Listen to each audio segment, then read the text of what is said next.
There are certain topics you should avoid discussing with your girlfriend, as they could jeopardize your reputation. Most of us have experienced moments where we said too much, only to notice a change in her attitude, not for the better. The worst thing a man can do after a conflict is to start detailing how deeply he was affected. I've often seen this happen. After a serious argument, when the issue seems resolved, the man suddenly becomes overly affectionate, hugging his girlfriend or even crying. But it doesn't stop there. Some take it further and say things like, "You know, I didn't eat for 2 days, I barely slept, my heart hurt. Look, right here, it was so bad." And that's where the mistake begins. At first, you're firmly standing your ground, but then what happens? You hug her once after a fight, and suddenly, you're ready to give in completely. Admit it, it's happened more than once. It's like a dramatic performance in a boxing ring. While you're exchanging blows, arguing, both of you act indifferent. But as soon as the fight ends, the man starts pouring out confessions. "Oh, I let my guard down, you hit me in the liver, I can barely stand. Darling, let's not do this again, it's too painful." Then what? 3 days later, and you're back in the ring, taking the first hit again. This is the fastest way for a woman to lose her feelings for you, by making her pity you. It's an unnatural dynamic. And some women are even cleverer. They provoke these confessions intentionally. First, there's tension and conflict, then after the reconciliation, she says something like, "What would I do without you? I couldn't sleep all night. I need you so much." Then she asks, "Are you sure you love me?" And that's it, the man spills everything. At that moment, she's mentally taking notes in her journal. You might want to believe that after the argument, the two of you experienced a deep connection, but in 99% of cases, that's an illusion. She first puts you through intense stress, making the relationship hang by a thread, and then reconciliation creates such an emotional contrast that it throws you off balance. A smart man handles such tantrums or provocations with simplicity, by doing nothing. He doesn't take it seriously. It's like watching a theatrical performance. "Oh, that was a good act, almost convincing." An inexperienced man, however, gets caught up in the emotional whirlwind. On a hormonal level, it's natural to want to reconnect after a fight, but you probably won't like the consequences. In consultations, it often turns out that men show their emotional vulnerability and importance only after conflicts, thinking it's normal. But in reality, it's disastrous. These actions only encourage women to create more conflicts. You might not realize it, but this is a powerful form of positive reinforcement. On regular days, you might barely acknowledge each other, but after a fight, there's a surge of emotional connection. That's not how it should be. It should be the opposite. You should never tell your girlfriend about the sacrifices you made for your ex or the gifts you gave her. This is one of the worst things that can happen in a relationship. If you first share stories about how much you did for your ex and then later mention how she treated you poorly or how often you fought, which happens quite often, your girlfriend may feel a deep sense of injustice. She might think, "I take care of him, treat him well, don't argue, and yet I don't get the same level of affection in return." Meanwhile, his ex behaved terribly, and he still loved her and put up with her.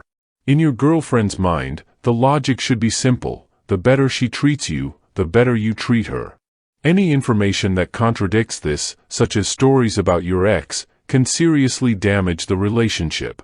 Over time, she might conclude that treating you well isn't the most effective approach. And if she happens to read online advice claiming that men only like bad girls, she might decide to test that theory in practice. This could lead to arguments, during which you might say something emotional like, "I won't forgive you for this." Then she'll think, "Why? You forgave your ex for everything, but not me. That's unfair." Before you decide to share anything about your past relationships, think carefully about the conclusions your girlfriend might draw from it. For example, avoid mentioning how you were bullied at school, how people teased you, or how you had a bad reputation with girls. Women are much more influenced by the opinions of others than men are. Take this as an example: a millionaire could walk around in an Adidas tracksuit, and no one would bat an eye. But a woman with the same status would likely be dressed in designer clothes from head to toe. Men often evaluate themselves based on their internal sense of value, while women are more attuned to external signs of success. So, if you share stories about being bullied during recess or suffering because of an ex, it won't earn you points in her eyes. On the contrary, it will lower your reputation. Now, if you suffered but didn't break and demonstrated willpower, that could actually be impressive. But going into detail about your sacrifices for an ex is never a good idea. Consider this: women rarely date men who were bullied in school. Why? Imagine living in a small town where everyone knows your girlfriend's past, and it's common knowledge that she's been with almost everyone before you. How would you feel walking down the street with her?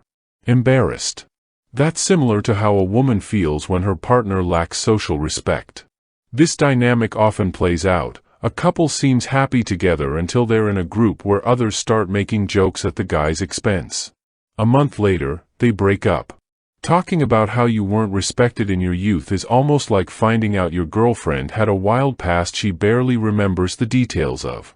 Your reputation matters, and it's better to let your actions speak for you rather than sharing stories that might undermine how your girlfriend perceives you. If a woman doesn't understand her role and responsibilities in a relationship from the very beginning, trying to explain how she should behave is a big mistake. Even worse is attempting to verbally assert that the man is the leader in the relationship. If she questions your perspective on reality from the start, there's no point in continuing the conversation. Why? Because her behavior is shaped by her worldview, which won't change, and by the level of importance she feels you have in her life. These two simple factors define everything. Hours of arguments or discussions won't shift her views or increase your significance in her eyes. It's not about the strength of your arguments or who convinces whom. She simply wants to live differently, and you have nothing to offer her as an alternative. You say, "A woman should behave this way. It's the right way." She responds, "Why? I want to do things differently." At that point, you need to ask yourself, what would motivate her to live the way you want? If you can't offer her a system of rewards to inspire her, trying to change her behavior is pointless. Sometimes, a man tries to tame a woman by restricting her. For instance, forbidding her from wearing certain clothes, posting specific photos, attending work events, or talking to particular people. But every time you force a woman to do something she doesn't want to, her feelings for you weaken. Instead of joy, she feels stress and sadness. After a few such instances, she'll say, "I'm tired of this." Why is she tired? Because she's fallen out of love. Restrictions and pressure create only negative emotions, and regardless of whether you're right in a particular situation, she'll associate you with her bad mood. Her feelings for you will gradually fade. It's crucial to understand that the right partner isn't just someone you have fun with or strongly desire. It's someone who shares your morals, values, and boundaries. These shared foundations often come from the families we grew up in. What happens during a conflict? You explain how things are done in your world, and she explains how they work in hers. If you don't share the same value system from the start, it's like a meat eater and a vegetarian living together. They share the same kitchen, one fridge, one bathroom, and even a child, and it's unclear how to raise that child. It's only a matter of time before such a relationship falls apart. When talking to a woman, it's absolutely essential to avoid gossiping, mocking others, or showing malice. There's a significant reason for this. We subconsciously judge whether someone is trustworthy not just based on how they treat us, but also by how they behave towards others. While this might not be apparent at the beginning of a relationship, over time, women pay close attention to your actions and words about other people. You might think that laughing at someone together is harmless. For example, if you both share a joke about something that happened in a group setting, it may feel like nothing serious, especially if she laughs too. But the reality is that moments like these can negatively impact her impression of you. During consultations, I've seen many cases where gossip and mockery seemed irrelevant to a relationship, until a major argument or breakup occurred. In those moments, women often recalled how their partner behaved in similar situations. Even if she laughed at the time, deep down, she viewed it as inappropriate and stored it in her memory as a negative trait. Now imagine the opposite scenario. there's an opportunity to joke or mock someone, but you calmly say, "No, let's not. It's not right." This response dramatically increases trust and respect. A woman feels admiration and sees you as someone with integrity, which strengthens your relationship significantly.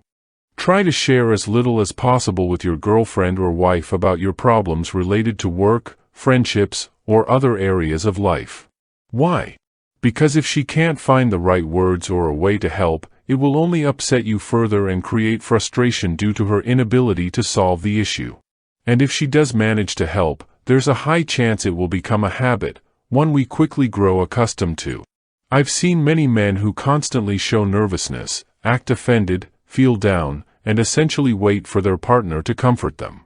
But in long-term relationships, people who can independently create and maintain positive emotions within themselves are valued much more. It's difficult to love someone who, at every problem, grabs their phone and sends anxious messages. You can't overuse this.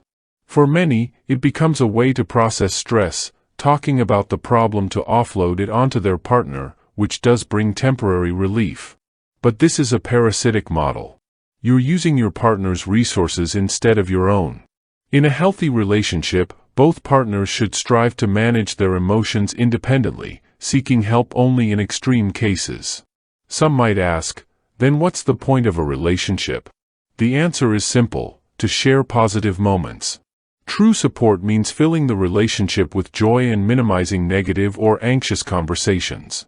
Here's an interesting point: when someone constantly complains, we naturally want to help them less and less. But if a person rarely asks for anything and says, "I'll handle it myself," we feel a stronger desire to step in and help. It's very risky to aggressively remind a woman of all the good things you've done for her. Sure, there are moments when you might feel the urge to say it directly to her face. Maybe you really have invested much more into the relationship, but this approach is not effective. Trying to make a woman feel guilt or shame in such an aggressive way almost always leads to the same response: she'll tell you that from now on, she doesn't want you to do anything for her. Let's be honest, that's not the result you're hoping for. Your goal is likely to awaken her sense of conscience, but aggression won't achieve that. If such matters need to be discussed, it should be done as calmly as possible. Of course, in cases where the relationship is already facing serious issues, even a calm conversation might not yield results. But at least there's a chance. If you resort to yelling, that chance disappears entirely.